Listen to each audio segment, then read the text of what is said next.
विजयपाल अहलुवालिया जी आपका भी शुक्रिया, विजय कौशिक जी आपका भी शुक्रिया, आप सभी ने अपना बहुमूल्य समय हमको दिया। तो मसला में फिलहाल के लिए इतना ही, मुझे दीजिए इजाजत, नमस्कार।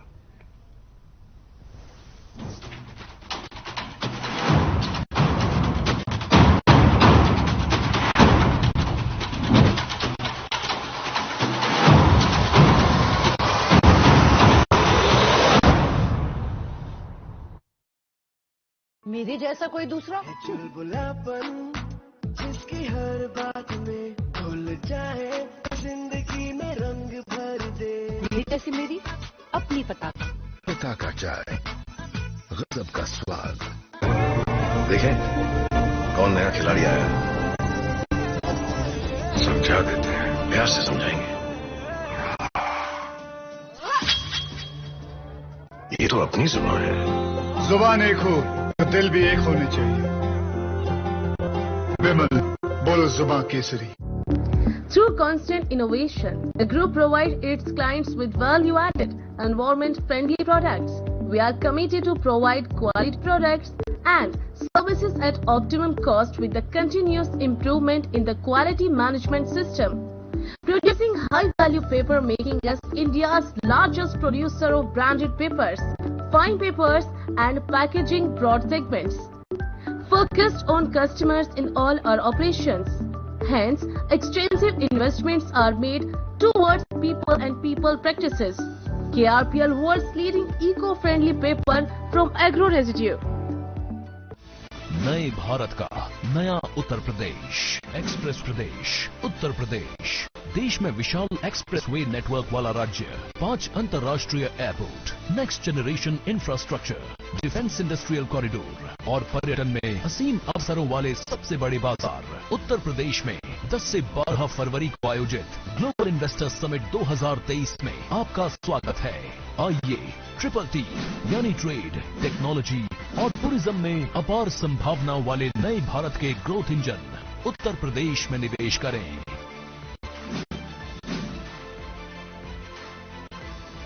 मेरे जैसा कोई दूसरा चुलबुलापन जिसकी हर बात में भूल जाए, जिंदगी में रंग भर दे। मेरी जैसी मेरी अपनी पताका चाय, गजब का स्वाद। देखें कौन नया खिलाड़ी आया, समझा देते हैं, प्यार से समझाएंगे। ये तो अपनी जुबान है। जुबान एक हो तो दिल भी एक होने चाहिए। विमल, बोलो जुबान केसरी।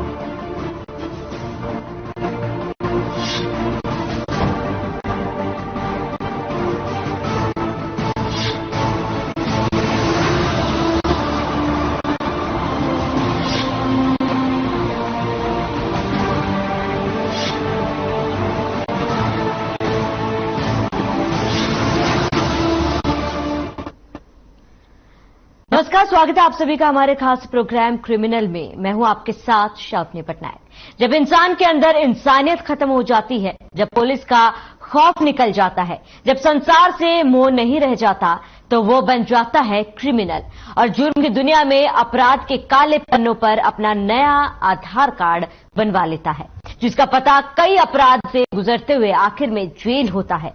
जुर्म के अनोखे अफसाने और हैरत अंगेज और खौफनाक वारदात की खून से सनी तस्वीरों को आपके रोंगटे खड़े कर देंगी।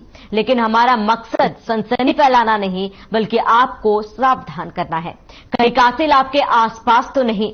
तो आज मैं हाजिर हूं सनसनी से भरी कई वारदाताओं के किस्सों को लेकर, जो कराएंगे आपके सच से सामना और रूबरू कराएंगे आपको दुनिया की सच्चाई से।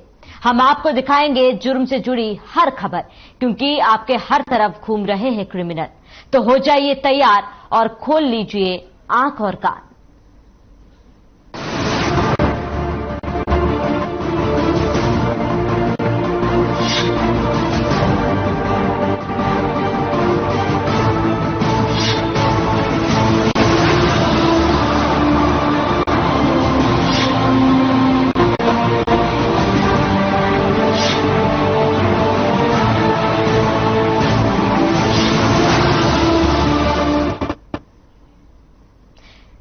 नगरी कुरुक्षेत्र में एक वारदात ने सनसनी फैला दी।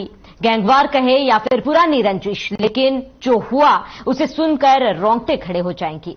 जी हां, यह घटना किसी फिल्म के सीन जैसा है। बदमाशों ने एक युवक के साथ ही हाथ ही काट लिए। आखिर क्या है पूरा मामला, इस रिपोर्ट में देखिए।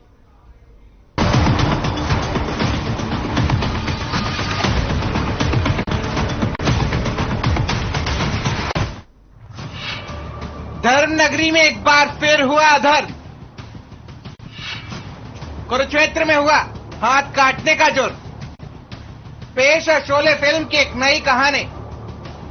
वही फिल्मी अंदाज और एक नई वारदात, मानो अपराधियों ने किसी फिल्म के डायरेक्टर के लिए एक नई कहानी लिखती हो। कहानी को शोले फिल्म से मिलती जुलती है।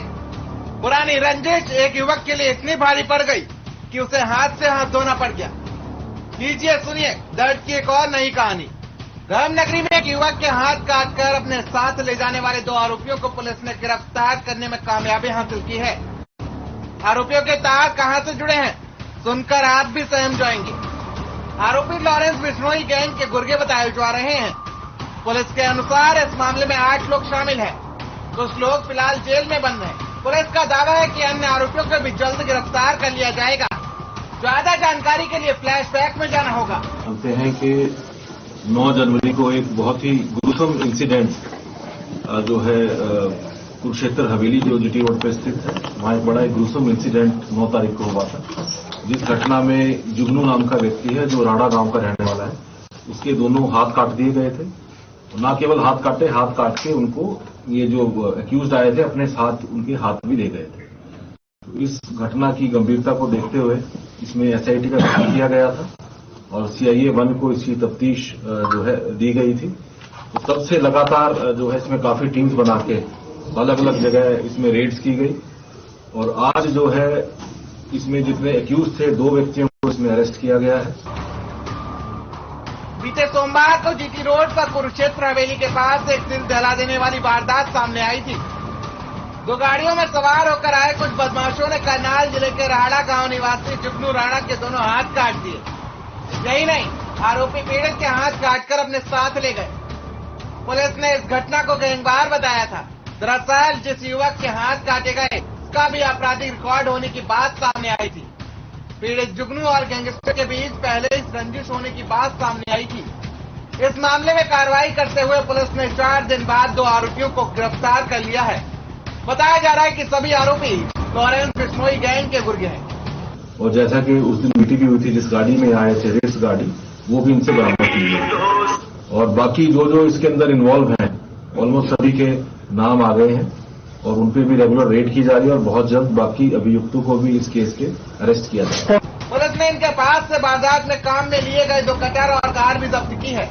पुलिस दोनों आरोपियों को कोर्ट में पेश कर रिमांड पर लेकर पूछताछ करेगी। इस मामले में कुल 8 बदमाश शामिल थे, जिनमें से कुछ जेल में भी हैं। पुलिस उन्हें भी जल्द गिरफ्तार कर पूछताछ करेगी।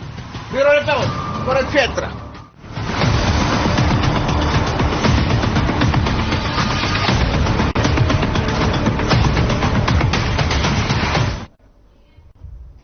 जलेबी बाबा, वो नाम जिसने तंत्र मंत्र की विद्या के नाम पर महिलाओं के साथ वो किया जिसने समस्त बाबा समाज को कलंकित कर दिया।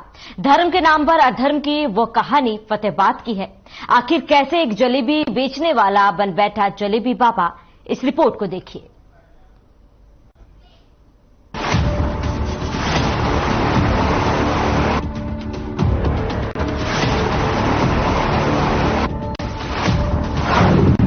जलेबी बेचने वाला आखिर कैसे बन गया महिलाओं की आबरू का सौदागर?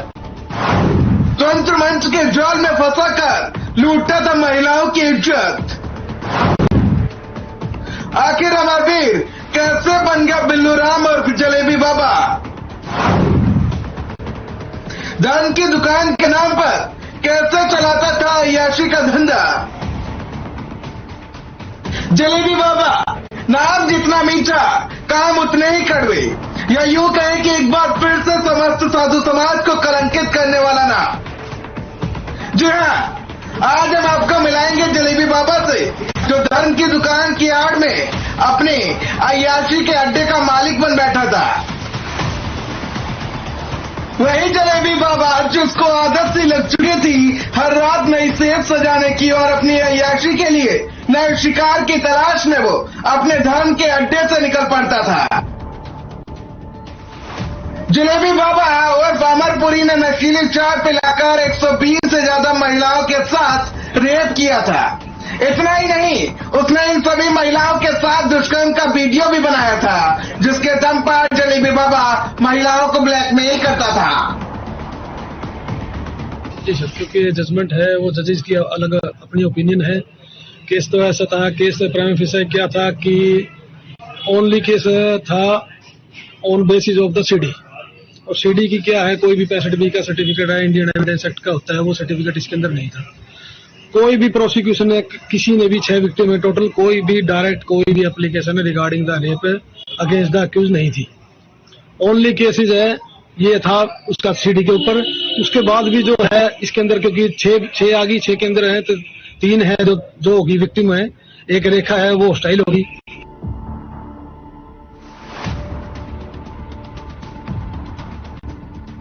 जलेबी बाबा की करतूतें ऐसी जिन्हें सुनकर कलेजा कांप जाए। पुलिस के अनुसार पंजाब के मानसा जिले का रहने वाला अमरवीर हरियाणा के टोहाना में जलेबी की रेहड़ी लगाता था। कारोबार अच्छा चलने लगा था और उसकी खूब तरक्की हुई। इस दौरान उसकी पत्नी की मौत हो गई। कहा जाता है कि पत्नी की मौत के बाद अमरवीर किसी तांत्रिक के संपर्क में आया था। पंजाब से आए इस तांत्रिक को अमरवीर ने अपना गुरु मान लिया और उससे तंत्र मंत्र की विद्या सीखी। उसके बाद अमरवीर कब जलेबी की रेहड़ी से जलेबी बाबा बन गया पता ही नहीं चला। एक और पाखंडी बाबा की खुली पोल। जलेबी बाबा की करतूतों का फटा झोल अब जेल की सलाखों में कटेगी बाबा की हर रात। अब बाबा की दुकान जेल में चलेगी। जलेबी बाबा जेल में चलेगा जलेबी।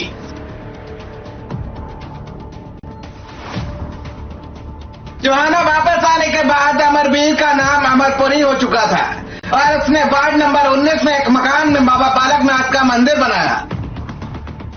इसी मकान में वो अपने बच्चों के साथ रहता था। अमरपुरी मंदिर में आने वाले लोगों की तंत्र मंत्र के जरिए समस्याओं का निवारण का दावा करने लगा। उसका जादू ऐसा चला कि उसके घर पर लोगों की लाइन लगने लगी। अमरपुरी को लोग बाबा बिल्लूराम और जलेबी बाबा जैसे नामों से पुकारने लगे थे, लेकिन जलेबी बाबा के काले कारनामों और अय्याशी का सिलसिला भी यहीं से शुरू हुआ और बढ़ने लगी जलेबी बाबा की मुश्किलें। 2018 में टोहाना में पुलिस के एक अधिकारी को उनके मुखबिर के मोबाइल पर एक अश्लील वीडियो भेजा गया, जिसमें जलेबी बाबा महिला के साथ कुकर्म करता नजर आ रहा था। वीडियो सामने आने के बाद थाना प्रभारी प्रदीप कुमार की शिकायत पर जलेबी बाबा के खिलाफ मुकदमा दर्ज हुआ। अमरपुरी और जलेबी बाबा को जब पकड़ा गया तो उसके पास से महिलाओं के साथ रेप करने के 120 से ज्यादा वीडियो बरामद हुए। पुलिस की पूछताछ में जलेबी बाबा ने बताया कि इलाज के नाम पर वह महिलाओं को बुलाता था, जिसके बाद नशीली चाय पिलाकर महिलाओं के साथ रेप की वारदात को अंजाम दिया करता था और उनके वीडियो भी बना लेता था। जलेबी बाबा और अमरपुरी अश्लील वीडियो के सहारे महिलाओं को ब्लैकमेल करता था। बदनामी के डर से महिलाओं ने उसके खिलाफ चुप्पी साध रखी थी और इसी बीच एक महिला ने उसके खिलाफ शिकायत की, जिसमें उसके खिलाफ आईपीसी की धारा 328, 376 और 506 के तहत मुकदमा दर्ज हुआ था। जलेबी बाबा की गिरफ्तारी के बाद उसके पास अश्लील वीडियो, बाबूद, नशे की गोलियां और वीसीआर बरामद हुआ था। कोर्ट ने इस मामले में अब जलेबी बाबा को 14 साल कैद की सजा, 35,000 का जुर्माना भी लगाया है। उसे आईपीसी की धारा 376C 7 साल, पॉक्सो एक्ट में 14 साल, आईटी एक्ट में 5 साल की सजा सुनाई है। सभी सजाएं एक साथ चलेंगी। हालांकि आर्म्स एक्ट के मामले में उसे बरी कर दिया गया है।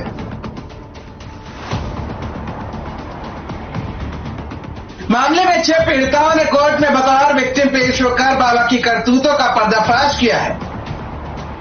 बाबा अमरपुरी और जलेबी बाबा को 5 जनवरी को कोर्ट ने दोषी करार दिया था।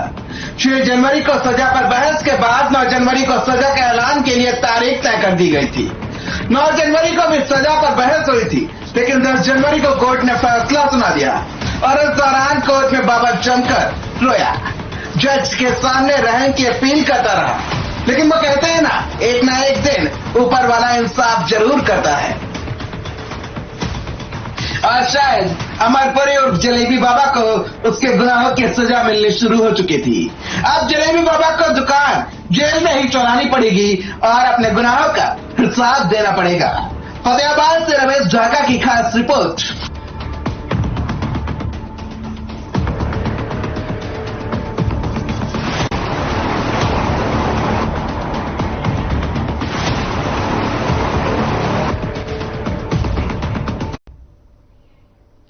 अपराधी आजकल इतने शातिर हो गए हैं कि आपको पता ही नहीं चलेगा और आपका खाता खाली हो जाएगा।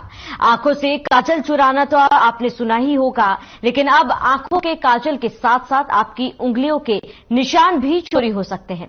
आखिर कैसे, देखिए खास रिपोर्ट।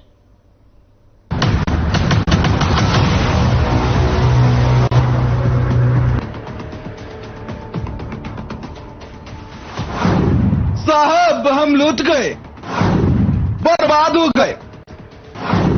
हमें तो पता ही नहीं चला कब हमारा खाता खाली हो गया।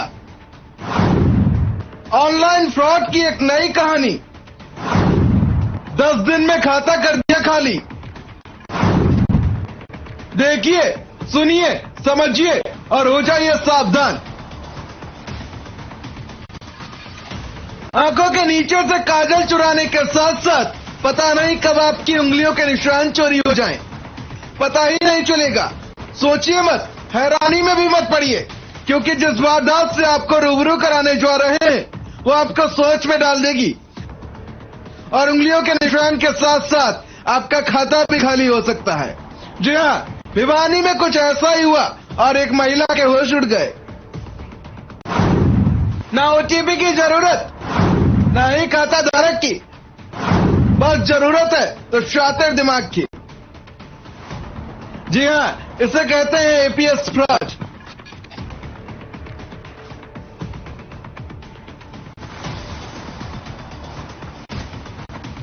भिवानी में अब एक नए प्रकार का फ्रॉड हुआ है। इस फ्रॉड में बदमाश किसी भी सरकारी साइट से आपके अंगूठे का निशान चुरा लेते हैं और फिर उसके बाद फ्रॉड करने वाले बदमाश किसी भी सीएससी सेंटर पर जाकर आपके खाते से पैसे निकाल लेते हैं।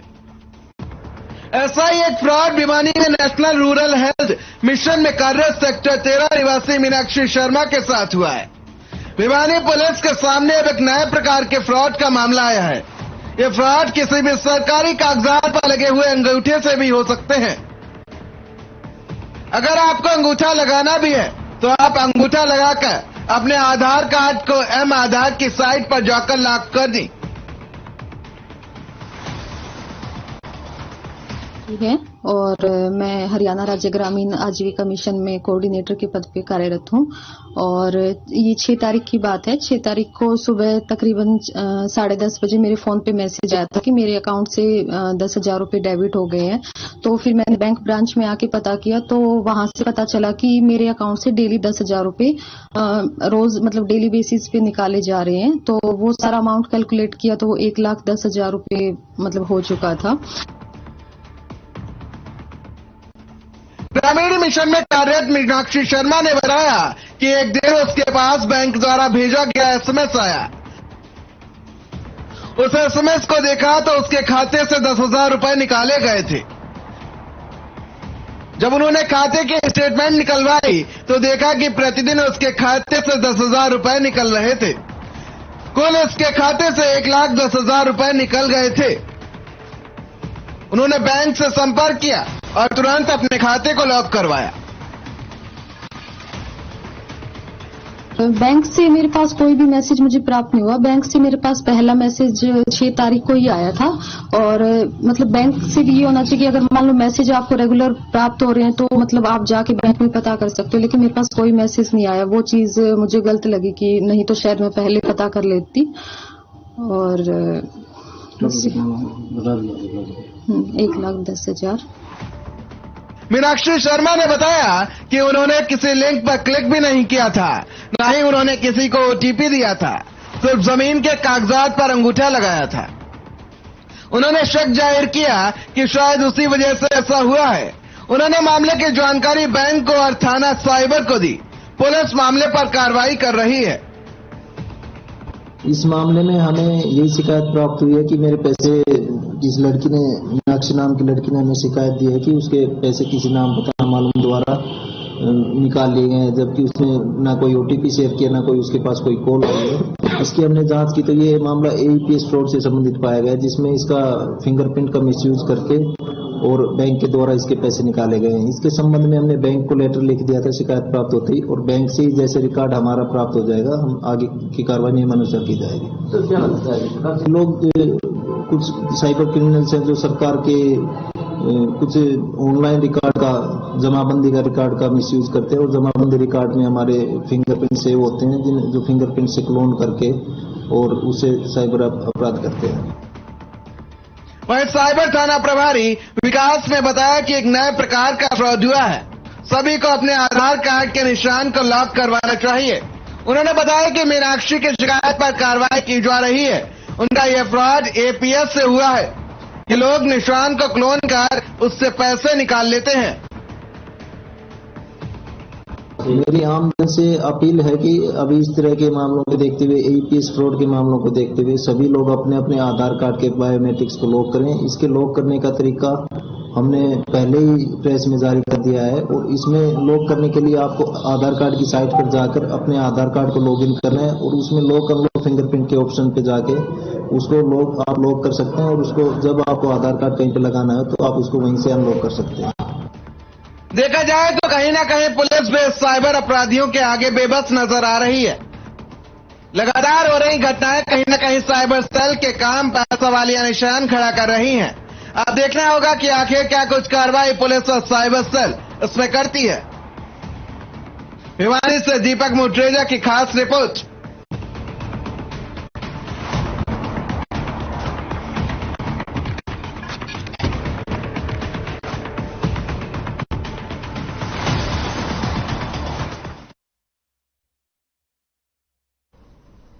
रेवाड़ी पुलिस ने ऐसे शातिर बदमाशों को गिरफ्तार किया है जो फिरौती और रंगदारी के लिए व्यापारियों में खौफ पैदा करना चाहते हैं, लेकिन इनकी बदकिस्मती समझिए कि इनका शौक पुलिस ने पूरी तरह से उतार दिया। क्या है पूरा मामला, हमारी इस खास पेशकश में देखिए।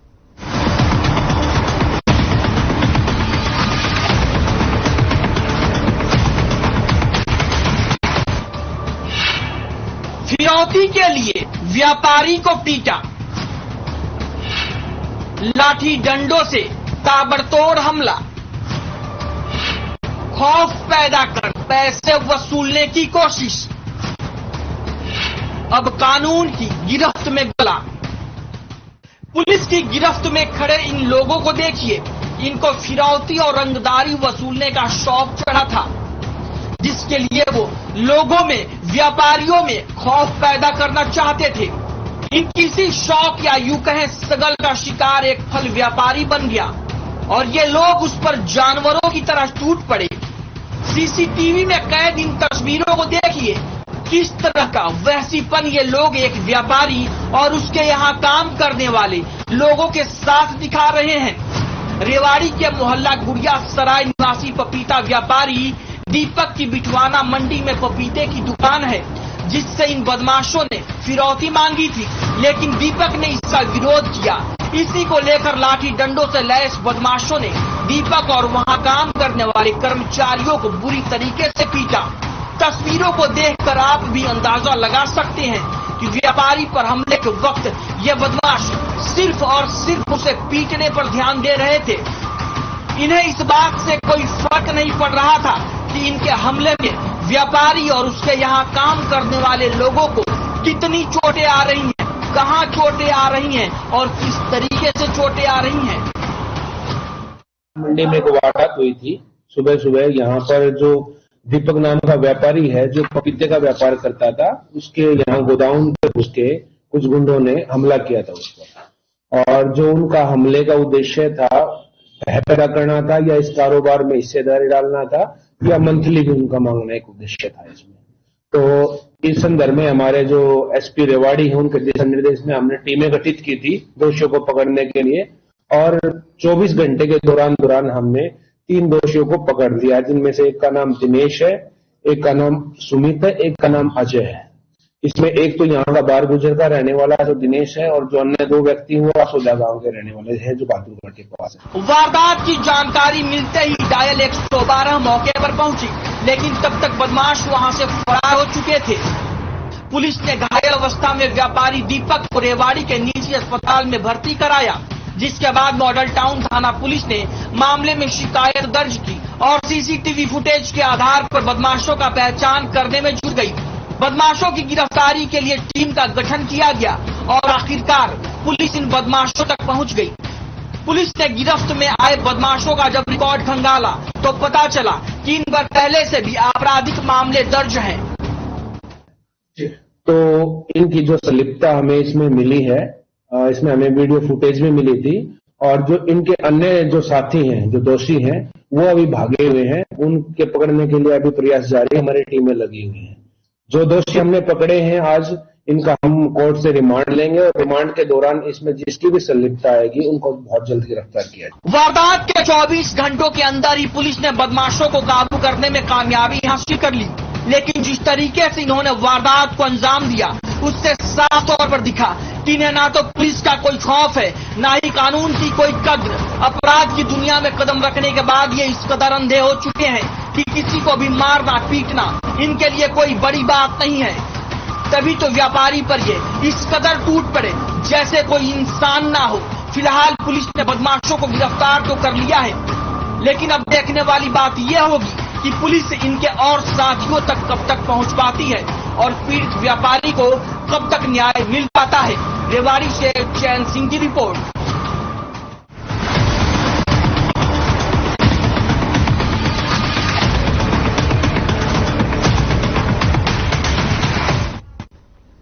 तो देखा आपने किस तरह से बदमाश अपराध की वारदातों को अंजाम देते हैं और फरार हो जाते हैं।